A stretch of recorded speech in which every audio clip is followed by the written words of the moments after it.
Thank you. So thank you, Ashish, for giving me this opportunity to speak in the corneal imaging innovations. So I'll be covering the topics of advances in specular microscopy imaging and confocal microscopy. So I'll be briefly touching upon the basics. And as we go on, I'll tell what is new in these two fields. There are no financial disclosures. So the scope of this talk would be under the following headings.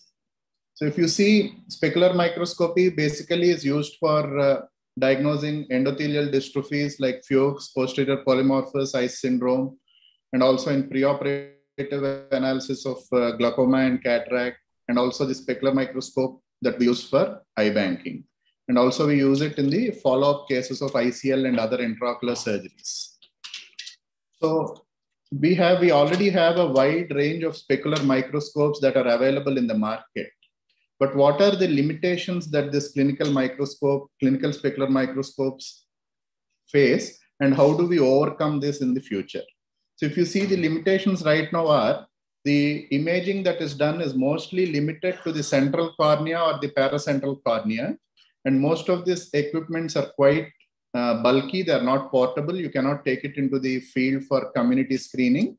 And they are quite expensive. They cost around 10 to 12 lakhs, depending upon the make and model that you select. So to overcome this, we have collaborated with the Harvard University, that's the Global Alliance for Medical Innovation, where we have tried to make a slit lamp attachment using a smartphone, which has a proper optical zooming system. And also added to it, we have added an analysis that is developed with the help of artificial intelligence and morphological technique. It's a combination of both. So this results in a low-cost slit lamp-based corneal endothelial imaging platform. So the indications are as it is for what I have done to the clinical microscope. So it is quite simple. You attach this phone to the slit lamp using a 3D printed attachment. And once you go there, like you do your regular specular reflection, if you are able to do this imaging, then you can see the corneal endothelial imaging that you can see in the second Purkinje image, where the beautiful hexagonal is seen. Once it is there, these are the slit lamp settings that we have to put in. It is known to most of you, so I'll just skip that.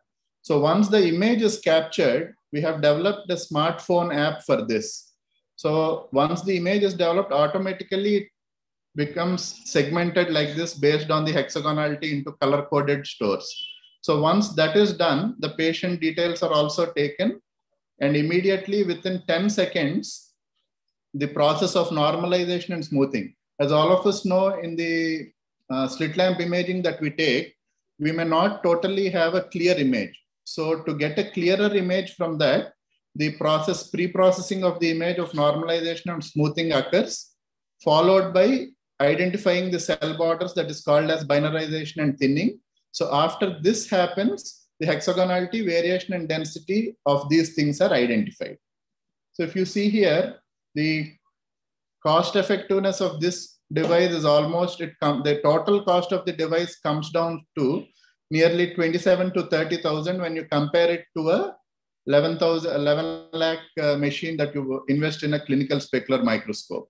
And as we are developing it in association with Harvard, we want to give the analysis app for free. You only have to invest on the phone that has a proper optical zooming system, along with a 3D printed slit lamp attachment where you can fit in this phone to get your specular images. So we are in the process of developing the performance of the app. So to do that, we are trying to do the AI approach of ground truths. So what we are trying to do is we are trying to delineate this cell margins with help of an iPad app, where we are manually marking the cell margins with a pencil.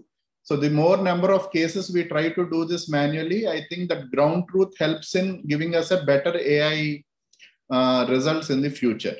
So this is how ground truths are generated. And we have published this in the Translational Vision Journal of RO, the official publication recently. So this is briefly about the, I think this is the future of specular microscopes, where you know that You no longer need to depend on a clinical specular microscope. So with the advent of a mobile imaging thing, I think it can be part of every comprehensive ophthalmologist office.